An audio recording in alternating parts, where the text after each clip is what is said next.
Oh, hello. I didn't see you there. Sorry. I've always wanted to do that. My name is Deborah Haramio, and I'm the director of the Film and Television Studies program. Thank you so much for taking the time to get to know a little bit about us.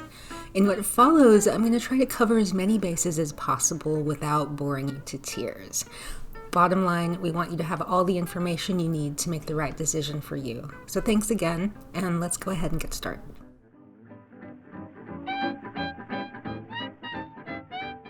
We genuinely believe in an inclusive, student-centered classroom. Our courses are typically capped at 20, a mix of grad students and undergrads. They tend to be discussion-driven, so you can build your critical skills in open exchange with other students. Our commitment to diversity extends to our syllabi and screening materials. We want our students to know the work of scholars and artists from marginalized communities. We update our courses routinely, and with the exception of our required courses, only repeat courses every 2 years. That means you'll always have a fresh slate of courses to choose from. We do have a set progression in our program, but you have the freedom to customize your experience, and we'll talk a little bit more about that later. Even though this is a humanities program with an emphasis on research, analysis, and scholarship, we do believe in professionalization. Our teaching assistantships and internship opportunities give you practical training. Our faculty research and write in addition to teaching. We're active in the field, and we know how to prepare you if you want to take that next step into a PhD program.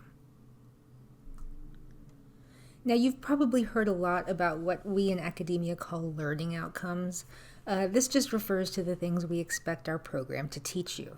So when you emerge from our program, you'll be able to do the following: analyze films, TV shows, podcasts, or any other media artifact or institution, guided by key theories. You'll use the research and analytical essays produced in our field to analyze case studies of your choosing. You'll conduct research of your own, and ultimately you'll contribute your own original work to the field in the form of your thesis. When you research and ultimately choose a grad program, you're basing your decision at least partly on the reputation of the faculty. As a grad student, you work closely with one or more professors, so you need to know that they're experts in the field and are active researchers and writers. So this is a sample of our work, and while that populates, I'll tell you a little bit about us. Dr. Roy Grenman teaches American and European cinema, experimental and avant-garde film and media, as well as film theory and queer theory. He began his career as a film critic in the 90s while in grad school at NYU, writing for Cineast magazine. Several of his review essays became important interventions in critical discourses on queer cinema. He's currently working on a book about ocean liners. Dr. Charlotte Howell focuses on television studies, especially contemporary television, including analysis of genre, television production cultures, streaming TV, sports TV, and religion on TV. She's interested in how changing ideas of who the valuable audiences are affect how topics, identities, and stories are presented and marketed on American television. Her current research examines how soccer is packaged in a crowded American media landscape to appeal to upscale audiences, primarily by emphasizing its cult positioning within American sports media and de-emphasizing Latinx supporters on English-language outlets. You've already met me. I, again, am Deborah Haramio. I'm a dyed-in-the-wool television scholar with an eclectic mix of research interests, as you can see here. I've published on cable news, mid-century television censorship, drug narratives, HBO, television astrology even, soap opera storytelling, podcasting, and most recently MSNBC and the former president's Twitter feed. I'm working on 2 projects right now. The first is bringing together television and the field of death studies, and the second is an ethnography, actually, of collectors of early television sets. This represents a portion of our faculty.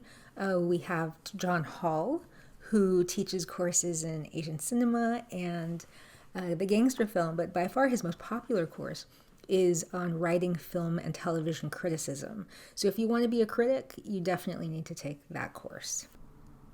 Okay, this is how you'll move through our program. In your first semester, you'll take 2 required courses and 2 electives. Dr. Grenman teaches film theory and criticism. This is an overview of early and contemporary film theory. I teach TV theory and criticism, which traces the theoretical traditions and debates that have defined the field of television studies. Over your first winter break, I expect you to rest up. When you come back for second semester, you'll take 2 additional required courses, American Masterworks, which is American film history from the beginnings to 1960. Dr. Grenman also teaches this. We are currently hiring a new faculty member who will take over International Masterworks. This class focuses on films widely considered to be masterful works of art, but in it, students also learn to interrogate the idea of masterworks, who decides what constitutes a masterwork, and whose films are left out. Over summer, yes, definitely get more rest, but also start thinking about that thesis, okay?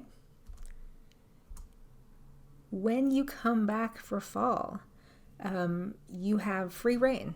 There are 4 electives for you to choose from, but you can also take 3 electives and choose to do an internship to take care of that 4th class. This winter, you won't get any rest. Really, we encourage you to start doing the thesis research, which we're going to talk about more in a bit. Finally, in your 4th semester, you'll have 2 electives, but then the other 8 credits will be taken up with the thesis. I won't go through all of these, but I do want to highlight 2 new courses coming to you, both in the field of television studies. Sports and TV, which is taught by Dr. Howell, or will be taught by Dr. Howell, examines the scripted and non-scripted examples of sports on television, including representations of identity, narrativization, and audience targeting. I'm going to be teaching TV and the Home, which reflects on television's role in the nation's homes since it first appeared on the market. Television's links to the home are gendered, historical, architectural, technological, cultural, and financial. By examining these links alongside television content that caters to domesticity, from food TV to house hunting shows, from daytime TV to family sitcoms and drama, this course will demonstrate that the medium's long-standing attachment to the private space of the home continues to be naturalized, even as TV's new form emphasizes mobility. I'll also use this opportunity to talk about our classroom experience. So just to give you some examples, Dr. Howell offers creative midterm assignments and seminars. So for example, she'll ask students to examine failed religious shows and how they're reboot for peak TV. Or students will create a partial library of licensed and original shows for a new streaming platform with a detailed analysis of what kind of audience it would target. Dr. Grenman likes to keep his course parameters flexible. For his seminar on the musical, he asked students to help shape the course contents by selecting 70% of the films for the class. I can tell you they were very excited to do that. I don't know why, but our second-year cohort right now is just bananas for musicals. So his courses have a double emphasis on studying existing scholarship and critiquing it through in-class discussion, which remains the mainstay of his teaching approach. In my courses, which are a combination of short lectures and longer discussions, I encourage students to find their original voices through informal writing assignments. Final projects always involve research, but they often include a creative twist. So some examples include the creation of an activist strategy to correct injustices in the TV industry, and the creation of a horror podcast or television program for my broadcasting horror class. All of our classes are writing-oriented. You'll encounter midterm papers and final papers across many of our classes. We believe that students should play a central role in their learning, so we emphasize student-led discussions as well as oral presentations. I want to emphasize that while our progression is structured, you have some room to move around. You can take 2 courses outside of our program, and our program consists of the required courses I mentioned earlier, as well as the electives you saw listed before. And again, that list of electives is not exhaustive. That's just to give you a sense of what we offer. And here are other options for you if you want to move outside the program. So you can do that internship that I mentioned in your third semester. In any semester, you can elect to take a production or a screenwriting course as long as you get permission first. You have access to other courses across campus, and you have access to courses across the Boston area at schools with which Boston University is affiliated. In your first year of the program, you'll encounter courses in your comfort zone and courses that push you outside of that zone. This is your time to experiment and to figure out what your research interests are. And it's all leading to the thesis. The thesis shouldn't scare you, even though I know it probably does, but that's what we're here for. In the thesis process, you work with two faculty members. One is your first reader and main advisor, and the second is another perspective that you can access at any time. Your first 2 semesters are about finding your place and your interests. At the end of your second semester, we give you your thesis guidelines, just so that, again, you can start thinking about it over the summer. You get some reading done, you form your thoughts, because the third semester gets pretty busy, especially if you want to apply to PhD programs. You should also start thinking about who you want to advise your thesis. In the third semester, at kind of the midpoint, you'll submit a proposal based on the guidelines that I gave you before summer break. The faculty will vet your proposal and get back to you with comments and suggestions. Now, over winter break, I mentioned you're not going to get a lot of rest probably. It really is smart for you to get ahead on your research over break, because if you only begin researching in the new semester, you'll quickly fall behind. In the fourth semester, this is when the magic happens. You're going to be writing chapter drafts, you're going to be submitting them to your first reader, getting suggestions for revision, and then revising. The whole thing is due the day after the Boston Marathon in April. And at the end of the fourth semester, you get to present your genius to the rest of the cohort and faculty. And this is always a fun event, food, drink, etc. Here's a list of some of the projects completed over the last 2 years.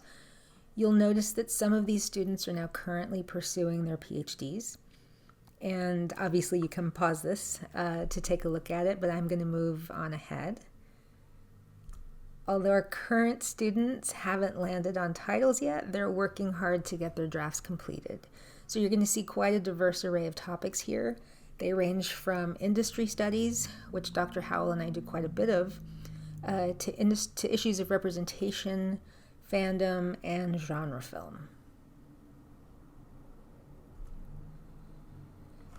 All undergraduate film TV majors have to take either FT 303 Understanding Television or FT 250 Understanding Film. Those are large lecture courses that we hire teaching assistants for. The number of open slots, the number of open TA slots depends on the semester and on the size of the cohort before yours. Usually in the fall, there are 5 slots for FT 303 and 6 slots for FT 250. Those numbers drop a bit in the spring. TA-ships come with a teaching responsibility and with training by the professors who are teaching the course. Grad assistantships are a little bit different. They pay less, but there's also no teaching responsibility. These are available upon request by the professor, and it's usually when a professor needs a little bit of extra help with the class. So, for example, running screenings, getting the Blackboard site up and running, getting books from the library, making copies, etc. So they're available upon request by the professor, and we can't guarantee them, but it never hurts to ask if one can become available. Always ask the questions that you might be worried about asking. Don't be worried about asking them. Ask the questions because you need to look out for any opportunity that might be available. We see 2 paths out of our program. One is through academia and the other is through media-related professions. If you're interested in applying to PhD programs, we proactively mentor you so that your application materials are of the highest quality. We prepare you to go into a PhD program with our teaching opportunities, And we stress professionalization, which means that we offer opportunities for you to learn more about what academic life is like as a doctoral student and as a professor. Our students have gone on to doctoral programs at UT Austin, the University of Wisconsin-Madison, the University of Southern California, the University of Iowa, Indiana University, the University of Oregon, UCLA, University of Illinois, and the University of Colorado Boulder. Boston University's own American Studies program is also an option for those of you who want to continue working with us at the doctoral level. We actually currently have 6 former MFA students at various stages of completion in the American Studies PhD program. If you're not interested in academia, consider that our courses equip you with skill sets, specifically critical thinking skills, writing skills, industry knowledge, and research skills. So here on the screen, you'll see professions that you can pursue upon completion of this degree. Okay, so why should you join us in Boston? Our curriculum is dynamic, and it keeps up with the pace of change as much as it emphasizes historical grounding. 2 of my courses, just as an example, broadcasting horror and true crime, take transmedia approaches, so we can get to study podcasting, radio, and TV. Our faculty members are respected in the field, and we have a diverse array of expertise. Now, this one might not seem like a big deal, but a lot of schools only have 1 TV scholar, and sometimes they don't even get to teach TV 100% of the time. Dr. Howell and I only teach television studies courses, so you can emerge from our program with solid footing in both film and television studies. We're currently, as I mentioned before, in the process of hiring a scholar of international cinema, so you can look forward to a consistent slate of international cinema courses on top of the ones that we already have. Our teaching assistantships come with training and offer you valuable classroom experience that gives you an advantage when you're applying to PhD programs or if you want to pursue part-time teaching or a position at a community college. We are committed to seeing our students succeed, so we prioritize mentorship every step of the way. And of course, it's easy to be good mentors when we consistently get amazing students who form strong bonds with each other.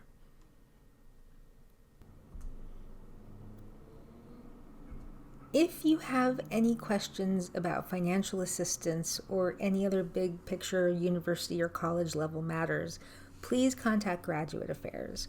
But if you have any program-specific questions, questions about anything that I've talked about here, don't hesitate to contact me at dlj@bu.edu. But of course, you can reach out to our other faculty members as well.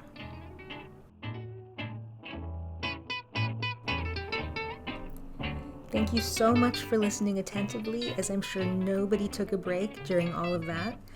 Listen, we're excited that you might join us, and we're here to help if you have any questions. Please take care of yourselves and your families, and I hope we meet in person one day. Be well.